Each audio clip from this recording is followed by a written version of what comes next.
छत्तीसगढ़ के खुले आसमान में जब मुख्यमंत्री विष्णुदेव साय का हेलीकॉप्टर मंडराता है तो ये सिर्फ एक उड़ान नहीं होती। ये उड़ान उम्मीदों की बयार लेकर आती है।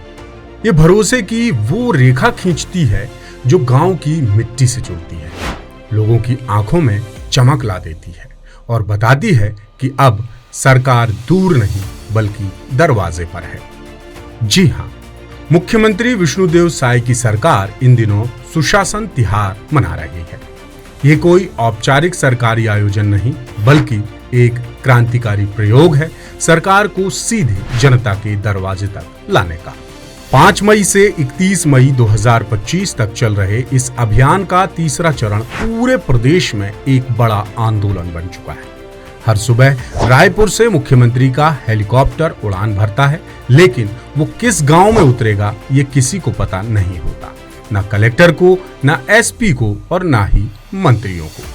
बस जनता को अचानक पता चलता है कि उनकी चौपाल में अब कोई अफसर नहीं बल्कि खुद मुख्यमंत्री मौजूद हैं। मुख्यमंत्री अब तक महासमुंद, गरियाबंद, बलौदाबाजार, भाटापारा में दौरे कर चुके हैं। महासमुंद की चौपाल हो या गरियाबंद का जंगल, मुख्यमंत्री विष्णुदेव साय हर जगह लोगों के बीच सीधा संवाद कर रहे हैं।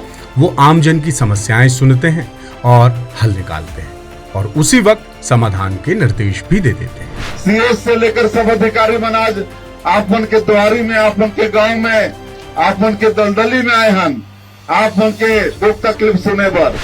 और जब अफसरों के साथ समीक्षा बैठक होती है तो मुख्यमंत्री का रूप एक सख्त प्रशासक की तरह हो जाता है। वो साफ कहते हैं कि लापरवाही, निष्क्रियता और ढीला ढाला रवैया अब नहीं चलेगा। सरकार अब फुल एक्शन मोड में है। सुशासन तिहार में मुख्यमंत्री विष्णुदेव साय बिल्कुल फिल्म नायक के हीरो जैसे नजर आते हैं। जहां कहीं भी व्यवस्था कमजोर दिखी वहां खुद पहुंचकर वो उसे ठीक करने में जुट जाते हैं। महासमुंद के अस्पताल में इलाज करा रहे 60 साल के गंगाराम ने शायद ही सोचा होगा कि खुद मुख्यमंत्री उनका हाल पूछने आएंगे। वहीं एक मरीज अतुल चंद्राकर, जिसे किडनी ट्रांसप्लांट की जरूरत है लेकिन उसके पास पैसे नहीं है, उसके लिए मुख्यमंत्री साय किसी फरिश्ते की तरह सामने आ गए। मुख्यमंत्री ने भरोसा दिलाया कि सरकार उनके इलाज का पूरा खर्च उठाएगी और ये सिर्फ वादा नहीं बल्कि सीएम साय के हाथों से निकला जीवन दान है। गरियाबंद के दूरस्थ वनग्राम मडेली में जब मुख्यमंत्री अचानक पहुंचे तो वहां लोगों में खुशी की लहर दौड़ पड़ी। लोगों ने बताया कि 1980 से अधूरी पड़ी पीपर छड़ी सिंचाई परियोजना पर्यावरणीय अनुमति के कारण रुकी है। मुख्यमंत्री ने वहीं खड़े खड़े उस अनुमति को पास करवाने का आदेश दे डाला। एक आदेश जिसने 4 दशकों का इंतजार एक झटके में खत्म कर दिया।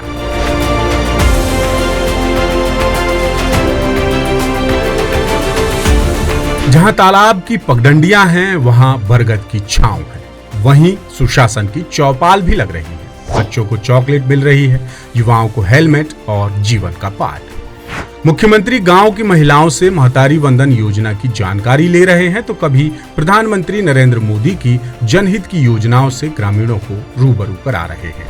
इस अभियान में अब तक 22,000 से ज्यादा शिकायतें ऑनलाइन आई हैं। 8,500 से ज्यादा शिकायतें पेटियों के जरिए पहुंची हैं। ये सिर्फ शिकायतों का आंकड़ा नहीं बल्कि ये भरोसे का ग्राफ है। मुख्यमंत्री विष्णुदेव साय उसी विश्वास को जमीनी हकीकत में बदल रहे हैं।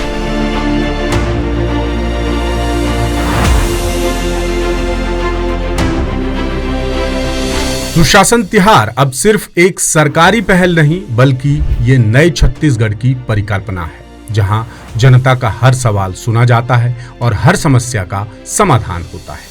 यानी विष्णुदेव साय की सरकार जीरो टॉलरेंस के मंत्र के साथ छत्तीसगढ़ को राम राज्य की तरफ ले जा रही है, जहां विकास है, संवेदना है और सबसे ऊपर है जनता के साथ सीधा संवाद।